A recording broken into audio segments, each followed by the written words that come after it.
दोस्तों, आज मैं आप सभी को जो कहानी सुनाने जा रहा हूँ, ये कहानी जापान का है। करीब 1970 दशक का। ये वो वक्त था जब जापान तेजी से तरक्की कर रहा था। इस नए वक्त में लोग आत्मा और भूत प्रेत जैसी बातों को बहुत पीछे छोड़ आए थे, लेकिन इन आत्माओं ने लोगों का पीछा अभी तक नहीं छोड़ा था।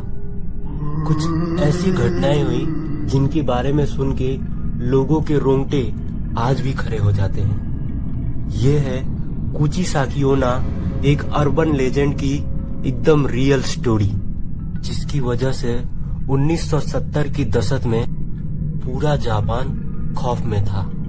कुचिसाकी का खौफ जापान में इतना ज्यादा था कि जिसकी वजह से पेरेंट्स अपने बच्चों को उसके लिए स्कूल ही भेजा नहीं करते थे। वह उनको खेलने के लिए भी बाहर नहीं जाने देते थे और घर से भी बाहर निकलने नहीं देते थे। लेकिन दोस्तों, क्या है ये कुचिसाकी ओना की कहानी? कहा जाता है कि एक औरत की आत्मा जापान की गलियों में भटकती रहती है। वह अपने चेहरे पर मास्क लगा के घूमती है, जिसकी वजह से उसका सिर्फ आधा चेहरा दिखता है। वह अक्सर रास्तों से गुजरने वाले बच्चों को रोककर उससे सवाल पूछती थी, क्या मैं खूबसूरत हूँ? सुनने में ये कितना आसान सा सवाल लगता है। वह मासूम से बच्चे अक्सर उसकी सुंदर आंखें देखकर हमेशा हाँ में ही जवाब देते थे। जैसे ही वह हाँ में जवाब देते थे, कुचिसाकी तुरंत अपना मास्क उतार देती थी।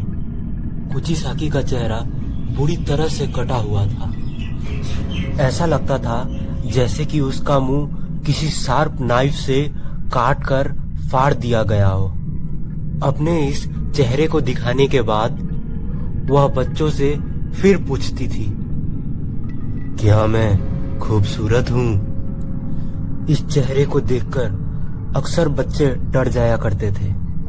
अब अगर वह हाँ में जवाब देते थे तो कुचिसाकी एक बड़ी सी कैंची से उनका भी मुंह अपने तरह ही बीच में से काट दिया करती थी।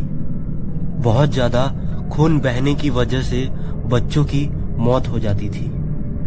लेकिन अगर वो बच्चे ना में जवाब देते थे तो वो औरत बिना कुछ सोचे समझे उसी कैंची से वो बच्चों को मार देती थी।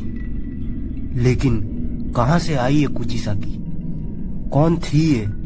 कहा जाता है कि ये कुचिसाकी ओना पहले एक बहुत खूबसूरत लेडी थी, जिसे अपनी खूबसूरती पर बहुत नाज था। उसका पति एक समुराई था जो कि उससे बहुत प्यार करता था। एक दिन उसका पति युद्ध लड़ने के लिए गया और वह काफी समय तक वापस नहीं आया। कुचिसाकी उन दिनों अकेले रहा करती थी। जब कुचिसाकी का पति वापस आया तो उसने देखा कि कुचिसाकी का अफेयर किसी गैर मर्द के साथ चल रहा था।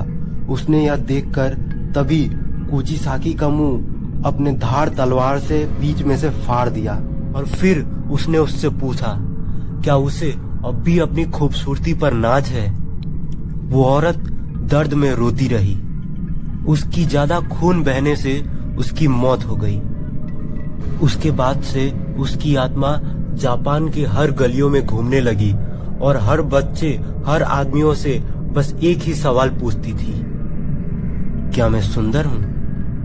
अगर आपने ना में जवाब दिया तो आप इसका चेहरा बिना देखे मारे जाएंगे, और अगर हाँ में जवाब दिया तो भी आप इसका चेहरा देखकर मारे जाएंगे। कुछ समय के बाद जापान से कुचिसाकी चली गई। वह किस मकसद से आई थी और क्यों चली गई, यह किसी को नहीं पता।